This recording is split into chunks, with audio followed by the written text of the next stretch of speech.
Mari kita mulai dari pertanyaan yang terdengar sederhana, tapi sebenarnya sangat menyakitkan. Bagaimana mungkin seorang Perdana Menteri yang baru saja dilantik, yang seharusnya membawa arah baru, harapan baru, dan sensitivitas baru bagi negaranya, justru membuka debut diplomatiknya dengan menghina sejarah bangsa lain. Bukan secara verbal, bukan lewat ancaman, tapi melalui gestur yang jauh lebih berbahaya karena dibungkus dengan kesopanan. Bagaimana bisa seorang pemimpin nasional berdiri di panggung internasional dengan ketidaktahuan sejarah yang begitu telanjang, lalu merasa cukup percaya diri untuk memamerkannya? Inilah yang terjadi ketika Sanae Takaichi, Perdana Menteri baru Jepang, menginjakan kaki di Malaysia dan memutuskan bahwa nostalgia perang adalah sesuatu yang pantas dipamerkan di depan publik Asia Tenggara. Ia datang bukan dengan kerendahan hati, bukan dengan pengakuan sejarah, bukan dengan kesadaran bahwa tanah yang ia pijak pernah menjadi ladang penderitaan bagi ratusan ribu manusia. Ia datang dengan kebanggaan yang salah tempat. Bangga pada leluhur yang sebenarnya adalah tentara pendudukan.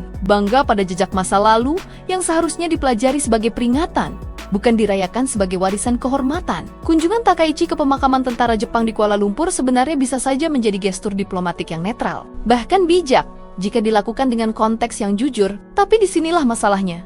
Konteks itu sengaja dihilangkan. Tentara Jepang yang dimakamkan di Malaysia bukanlah korban perang yang gugur membela tanah airnya. Mereka adalah bagian dari mesin pendudukan yang menindas, memeras, menyiksa, memperkosa, dan membunuh warga sipil selama hampir 4 tahun pendudukan brutal. Ini bukan opini, ini bukan sentimen politik. Ini fakta sejarah yang tercatat rapi dalam arsip, kesaksian korban, dan memori kolektif masyarakat Malaysia. Fakta ini tidak bisa dihapus oleh bunga, tidak bisa dinetralkan oleh senyum diplomatik, dan tidak bisa disulap menjadi kisah heroik lewat unggahan media sosial yang manis. Namun Takaichi memilih untuk bertindak seolah semua itu tidak pernah terjadi. Ia menabur bunga, menundukkan kepala, lalu menulis bahwa ia tersentuh karena dapat menghormati leluhur Jepang yang gugur di Malaysia. Tidak satu kalimat pun menyebut invasi. Tidak satu kata pun menyebut penjajahan. Tidak ada pengakuan bahwa Jepang datang ke Malaysia bukan sebagai mitra, bukan sebagai pembebas, melainkan sebagai penjajah kejam yang memaksa rakyat setempat berlutut selama hampir 4 tahun. Seolah sejarah bisa dihapus hanya dengan mengubah sudut pandang. Dan seolah itu belum cukup. Setelah memuliakan makam tentara pendudukan, Takaichi kemudian mengunjungi Monumen Nasional Malaysia, katanya untuk merenung, tapi gestur ini justru memperparah luka. Karena apa artinya berdiri di monumen korban? Jika sebelumnya kamu memuliakan pelaku tanpa satu kata pun pengakuan, ini bukan penghormatan. Ini kosmetik, ini bukan refleksi, ini pencitraan. Ini seperti pencuri yang mampir ke rumah keluarga yang pernah ia rampok, lalu berkata, "Maaf ya, dulu cuma iseng." Tidak mengherankan jika reaksi Malaysia begitu keras. Akademisi menyebutnya sebagai revisionisme sejarah. Publik melihatnya sebagai penghinaan. Dan mereka benar, ini bukan sekadar blunder diplomatik. Ini bukan kesalahan teknis, ini pernyataan politik. Ini sinyal keras kepada basis nasionalis Jepang bahwa pemerintah baru tidak hanya nyaman dengan masa lalu, tetapi siap untuk menulis ulang masa lalu itu dengan cara yang lebih menguntungkan. Jika ada yang menganggap reaksi ini berlebihan, mari kita berhenti sejenak dan kembali ke periode yang sering sengaja diperkecil dalam narasi Jepang modern. Masa pendudukan Jepang di Malaysia antara tahun 1941 hingga 1945 bukan sekadar bab perang. Itu adalah 4 tahun teror sistematis. 4 tahun di mana kekerasan bukan insiden, tetapi kebijakan. Ada pembantaian Sukching yang menewaskan puluhan ribu warga Tionghoa. Ada kerja paksa di jalur kereta api yang menewaskan puluhan ribu orang akibat kelaparan, penyakit, dan penyiksaan. Ada pemerkosaan massal, penyiksaan, penghilangan paksa, dan perampasan ekonomi yang melumpuhkan masyarakat sipil. Namun dalam banyak buku pelajaran Jepang, semua ini direduksi menjadi bagian dari perjuangan Asia Timur Raya.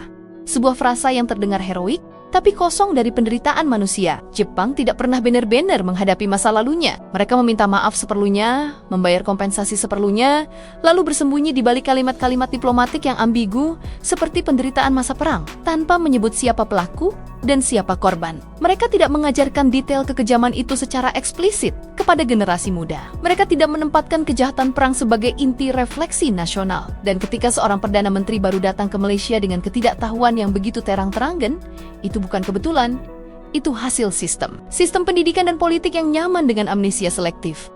Takaichi bukan anomali, ia adalah produk. Cermin dari negara yang lebih suka mengingat dirinya sebagai korban bom atom daripada pelaku penjajahan brutal di Asia. Yang lebih mengkhawatirkan, kemarahan Malaysia bukan hanya tentang bunga di makam atau satu unggahan media sosial. Kemarahan itu berasal dari ketakutan yang lebih besar, ketakutan bahwa Jepang sedang bergerak ke arah nasionalisme ekstrem, bahwa revisi sejarah bukan akhir, melainkan awal dari ideologi yang pernah membawa kawasan ini ke jurang kehancuran. Dan tanda-tandanya tidak datang dari luar, tetapi dari dalam Jepang sendiri. Dalam bulan-bulan awal pemerintahan Takaichi, kritik terhadap pemerintah semakin diserang secara sistematis. Media sosial dipenuhi akun-akun yang menyerang pengkritik dengan label pengkhianat. Opini publik dibanjiri komentar pro-Pemorina yang muncul secara misterius setiap kali ada suara kritis. Banyak warga Jepang sendiri mulai mengatakan bahwa atmosfer sosial terasa menyesakan. Kritik kecil saja bisa berujung pada persekusi digital. Ini bukan fenomena sepele. Sejarah menunjukkan bahwa fasisme tidak pernah datang dengan tang di jalanan. Ia datang pelan-pelan. Ia datang lewat glorifikasi masa lalu, penolakan kritik, dan pembersihan memori kolektif. Dan Jepang pernah berada di titik ini sebelumnya. Tahun 1930, An juga dimulai dengan retorika nasionalisme. Dengan penulisan ulang sejarah, dengan keyakinan bahwa bangsa sendiri selalu benar. Apakah ini berarti Jepang akan kembali menjadi negara imperial? Kita tidak bisa menyimpulkan sejauh itu. Tapi mengabaikan tanda-tanda awal adalah kesalahan fatal. Asia Tenggara punya ingatan panjang. China, Korea, Filipina, Indonesia, dan Malaysia menyimpan cerita yang diwariskan lintas generasi. Cerita tentang nenek moyang yang dipaksa bekerja sampai mati, tentang perempuan yang diperkosa, tentang keluarga yang tidak pernah kembali. Ketika pemimpin Jepang hari ini memilih untuk memuliakan simbol-simbol masa lalu tanpa konteks kejahatannya, itu bukan sinyal persahabatan, itu peringatan. Ini bukan soal politik elektoral. Ini soal kemanusiaan, soal empati minimal yang seharusnya dimiliki seorang pemimpin ketika berhadapan dengan luka sejarah bangsa lain. Takaichi datang dengan narasi tentang leluhur Jepang yang gugur. Padahal, leluhur Malaysia tidak gugur. Mereka dibunuh. Dalam diplomasi, kata-kata punya bobot, gestur punya makna, dan Takaichi memilih gestur yang paling tidak sensitif yang bisa dilakukan seorang pemimpin Jepang di Asia Tenggara. Ini bukan diplomasi. Ini provokasi halus. Ini bukan sekadar bunga. Ini peluit anjing bagi nasionalisme ekstrem. Dan pada akhirnya, kita harus jujur. Mengunjungi makam tentara pendudukan tanpa pengakuan eksplisit terhadap kejahatan perang bukan tindakan polos. Itu pernyataan politik yang sangat sadar. Sinyal bahwa pemerintah Jepang siap meninjau ulang masa lalu dengan kacamata yang lebih menguntungkan diri sendiri. Dan di tengah geopolitik Asia yang semakin panas, itu bukan langkah kecil. Itu langkah strategis.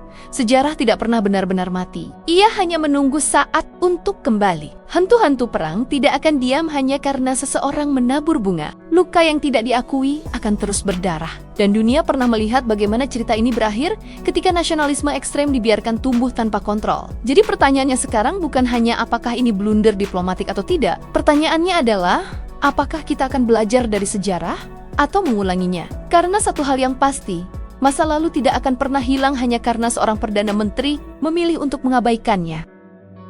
Menurut kamu, langkah ini hanya kesalahan atau pertanda arah yang lebih gelap? Tulis pendapatmu di kolom komentar. Jika kamu merasa pembahasan ini penting, jangan lupa bagikan. Karena sejarah yang dilupakan selalu menemukan cara untuk kembali.